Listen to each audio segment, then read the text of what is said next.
Now Gary mentioned back in the 2011 wet season we had a pretty impressive wet. Now if you have a look across to our left, you'll see two lines on the cliff.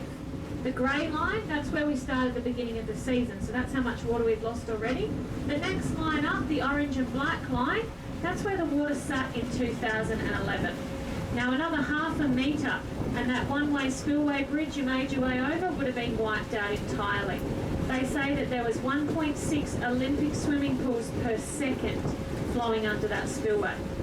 Now I have a picture of the spillway from 2011, and this was probably a little more impressive at the end of the dry when the water was 11 metres lower. Probably a little more impressive if I hadn't dropped it in the water as well, but pass that around. Just to let you know, the pressure of the water was shaking the entire bridge, and one of the trees was knocked out underneath. Sorry, actually one of the pylons was knocked out underneath by a tree. So we were very, very close to losing the bridge.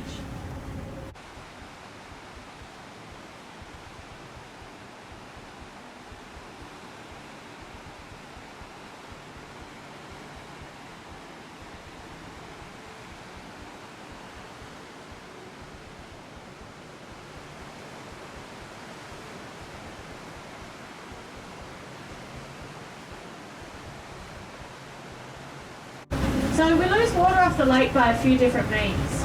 At the moment we're losing up to 200,000 litres of water per second from evaporation, and more so on a slightly windier day. When you combine that with the intake tower, shortly you'll be able to see a cement structure.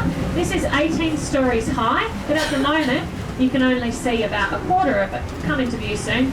This takes 70,000 litres of water per second through the turbines to the hydropower station, which provides power for Kununurra, Wyndham and 80% of the Argyle diamond mine. Now that Argyle uses hydropower, they save 60 million litres of diesel a year, which is the equivalent of 1.5 road trains of diesel a day.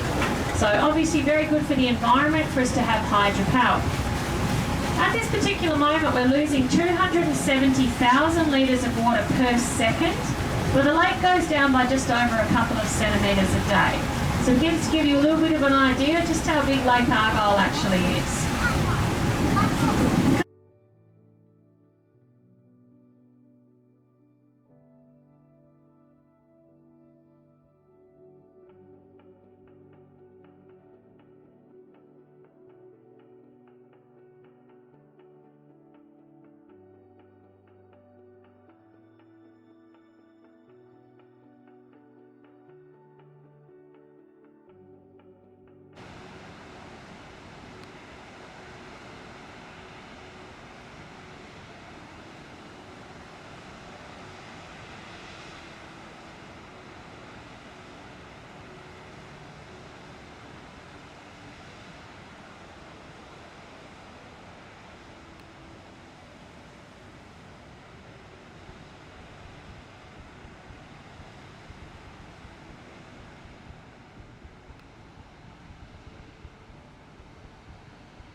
So what I'm also going to do, I'm going to throw this food, this bread out whole, and you watch these catfish, absolute pigs.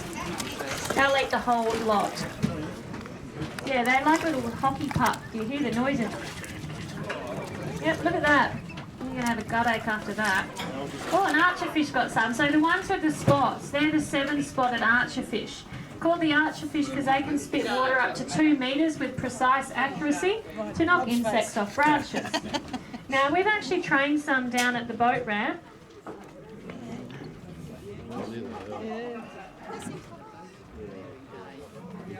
Yeah, I know, they do. You find sometimes the archerfish have... So the archerfish we've trained at the boat ramp to spit water, which is quite a fun game to play. Makes me laugh. You can see that we do this a lot, and I could do that all day. And the catfish could eat all day. Now these catfish here, they're the bottlenose catfish. So they're at full growth and they have a very silty, muddy flesh, so probably not ideal for eating. If you ever catch a catfish, make sure you're aware of their spikes. 3 poisonous spikes with a lot of bacteria in them. As one of our staff members found out, with his name starting with P, did Bommy into a school of catfish. He got spiked in the bum and had to go to hospital. So, how are you doing, Pat? You able to sit down again yet? No, he needs someone to help him. I knew you'd be sad. Now, if you are keen on taking part in the swim, nominations for next year's swim open in October. This year, 280 competitors, sold out in under half an hour. Crazy people that like to swim, I'm not one of them. I generally train for 2 weeks and think, I'm over this, I'm driving the boat, and knowing my luck, Pat would run me over for sure. I probably deserve it.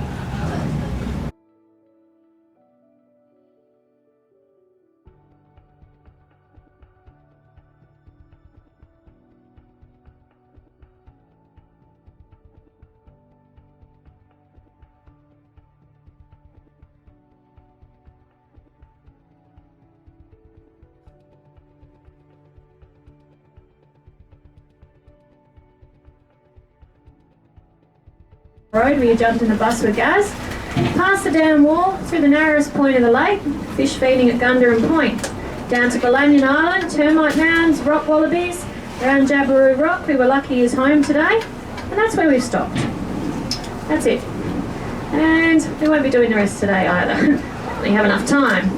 Now Lake Argyle is 70 k's north to south, 45 k's east to west. At storage level, so from now to 92 metres, you can go from that northeast corner 55 kilometres down in a straight line without even turning the steering wheel.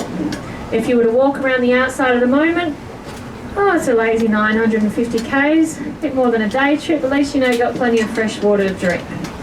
Now the idea behind Lake Argyle is a water reservoir for the Ord irrigation scheme. So we keep the water up here, it's then gravity fed down to Kununurra to the diversion dam out to the crops. Now at the moment we're farming around 15,000 hectares of land, and of the 15,000 hectares, 7,000 is dedicated to the Indian sandalwood. Now the Indian sandalwood, a parasitic tree, it requires a host tree it sucks its nutrients from, generally taking around 12 years to mature. We have them maturing here in 10 years though, because there is so much water. Now the reason why they're focusing more on a tree than food is at harvest time, gets between $1 million to $1.6 million per hectare, $100,000 for a tonne of the wood, $5,000 to $6,000 for a litre of the oil. You see why they're focusing on that. They still are growing food. They're growing chia. We have the largest chia crop in the world now, and chia is a superfood. Bananas, mangoes, melons, courgettes. That's my favourite word for the week. It's a zucchini, but how much nicer does it sound when you say we're having courgettes for dinner? So feel free to use that. Might make the kids eat their veggies. Now off to our left is Crocodile Island or Hagen Island, tricked you with that one before, and this is Hagen Island on the chart. So Hagen Island 7.5 k's long. Now that crocodile's nose is otherwise known as Point Patsy. It's called Point Patsy because it points out to Patrick or Patsy Durac's original homestead site, Argyle Downs. Now the